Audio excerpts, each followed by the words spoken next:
मध्य प्रदेश में सड़क अधोसंरचना के विस्तार का एक बड़ा प्लान तैयार है। कैबिनेट ने प्रदेश में 12 नई सड़क परियोजनाओं को हाइब्रिड एनयूटी मॉडल यानी HAM के तहत विकसित करने के प्रस्ताव को मंजूरी दी है।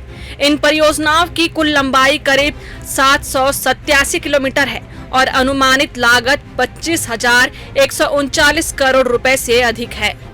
प्रस्तावित परियोजनाओं में भोपाल विदिशा मार्ग को 4 लेन करने से लेकर खाल घाट, मनावर, मांगोद मार्ग के विकास, मंदसौर, सीतामऊ, सुवासरा मार्ग के उन्नयन और पूर्वी भोपाल बाईपास को 4 लेन से 6 लेन करने जैसी बड़ी परियोजनाएं शामिल है। नीमच, मनासा, रामपुरा, झालावाड़ मार्ग को भी 4 लेन किया जाना प्रस्तावित है। हम सभी जानते हैं कि इंफ्रास्ट्रक्चर के क्षेत्र में मध्य प्रदेश लगातार बेहतर कार्य कर रहा है और उसी दृष्टि से आज सिवनी बालाघाट जो अपने आप में एक बहुत महत्वपूर्ण मार्ग है, स्टेट हाईवे है और इसको जिसकी लंबाई लगभग 91.64 किलोमीटर है, इसको 4 लेन करने का निर्णय किया है विद पेव शोल्डर।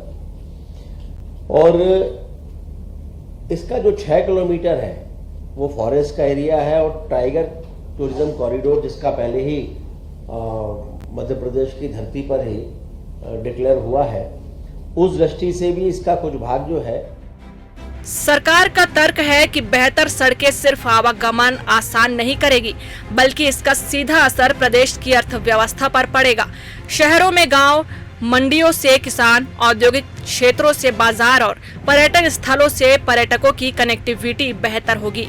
कृषि उपज को मंडियों और बाजारों तक पहुंचाने का समय और लागत घटेगी, जबकि उद्योगों के लिए कच्चा माल और तैयार उत्पादों का परिवहन आसान होगा। सड़क परियोजनाओं के निर्माण से निर्माण सामग्री, परिवहन, मशीनरी और लॉजिस्टिक्स से जुड़े कारोबार को बढ़ावा मिलने की उम्मीद है। वहीं सड़क बनने के बाद इनके आसपास होटल, ढाबे, पेट्रोल पंप, सर्विस सेंटर और दूसरे छोटे कारोबार विकसित होने से स्थानीय रोजगार के अवसर भी बढ़ सकते हैं। मंत्रालय में मंगलवार को पदोन्नति पाने वाले अधिकारी कर्मचारियों का अभिनंदन समारोह हुआ। मुख्यमंत्री डॉक्टर मोहन यादव ने कर्मचारियों का हौसला बढ़ाते हुए कहा कि पदोन्नति से उनका भावनात्मक जुड़ाव है। मुख्यमंत्री ने साफ किया कि कर्मचारियों की DPC का काम आगे भी नहीं रुकेगा। ये पदोन्नति का, प्रमोशन का आपका ये कोई कागज का टुकड़ा नहीं, या आपका प्रमोशन मेरा इमोशन उसके साथ लगा हुआ है, मेरी भावना उसके साथ। आपके काम करने के लिए सरकार की व्यवस्थाओं में जो आपकी भूमिका है, उस भूमिका की ताकत इसी बात पे डिपेंड करती है कि काम करने वाले के मन में भी दिए गए आदेश निर्देश के उत्साह से पालन करने का वातावरण बनना चाहिए। उसके उत्साह से काम करने के बलबूते पर उसके रिजल्ट भी अच्छे आ रहे, इसमें कोई संकोच नहीं। आज जब इस दिशा में हम आगे बढ़ रहे हैं तो मुझे ये बात तो सही है कि अभी आपकी पदोन्नति को देख के मुझे ऐसा लगा कि मेरा गंगा स्नान हो गया, मुझे आगे आया, इतना आनंद आया।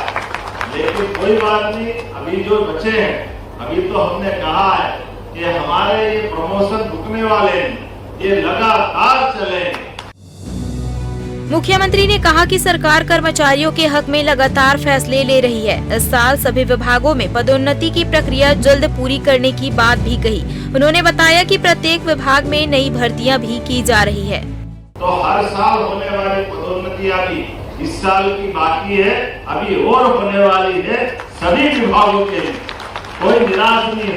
आपने कहा हमारे भर्ती और बाकी 4th क्लास कर्मचारियों के लिए भी अगर उनके लिए है तो उसका निर्देश भी हमने पहले जारी कर दिया है कि हमारे इस प्रमोशन में कोई वंचित होने वाला नहीं, हर एक व्यक्ति के लिए। और एक तरफ प्रमोशन, सभी प्रकार की अनुकूलता, दूसरी तरफ नवीन भर्ती भी चालू। मुख्यमंत्री ने प्रधानमंत्री नरेंद्र मोदी के नेतृत्व में भारत की डिजिटल ताकत का जिक्र करते हुए UPI की बढ़ती पहुंच को बड़ी उपलब्धि बताया। उन्होंने कहा कि UPI का सफर 1.78 करोड़ लेन देन से बढ़कर 24,000 करोड़ से ज्यादा लेन देन तक पहुंच चुका है। मुख्यमंत्री के मुताबिक UPI अब सिर्फ डिजिटल भुगतान का माध्यम नहीं है, बल्कि छोटे दुकानदारों से लेकर वैश्विक बाजार तक सुरक्षित डिजिटल भुगतान का सशक्त माध्यम बन चुका है। टीकमगढ़ में शराब पीकर स्कूल पहुंचने और गाली गलौज करने वाले शिक्षक देवेंद्र श्रीवास्तव को कलेक्टर ने निलंबित कर दिया है। बलदेवगढ़ के प्राथमिक शाला दड़कना में शिक्षक के खिलाफ कार्रवाई की गई। निलंबन अवधि में उन्हें जीवन निर्वाह भत्ते की पात्रता रहेगी। मुझे कल कई सोशल मीडिया के माध्यम से ज्ञात हुआ था कि बलदेवगढ़ विकासखंड के ढड़कना गांव की जो प्राथमिक शाला है, वहां के एक शिक्षक द्वारा शराब पीकर अभद्र और कदाचरण का व्यवहार किया गया है। प्रथम दृष्टया जब उस वीडियो को देखा गया तो उसमें उसकी जांच जो है जिला शिक्षा अधिकारी से करवाई गई और जिला शिक्षा अधिकारी द्वारा जब प्रतिवेदन कर दिया गया तो उसमें इस बात की पुष्टि हुई है कि उनके द्वारा वो कदाचरण किया गया है, जिस पर कार्यवाही करते हुए आज संबंधित शिक्षक के निलंबन की निर्देश और आदेश जारी किए गए हैं। यानी मध्य प्रदेश में आज कर्मचारी हित, डिजिटल बदलाव और प्रशासनिक कार्रवाई से जुड़ी कई अहम खबरें सुर्खियों में रही।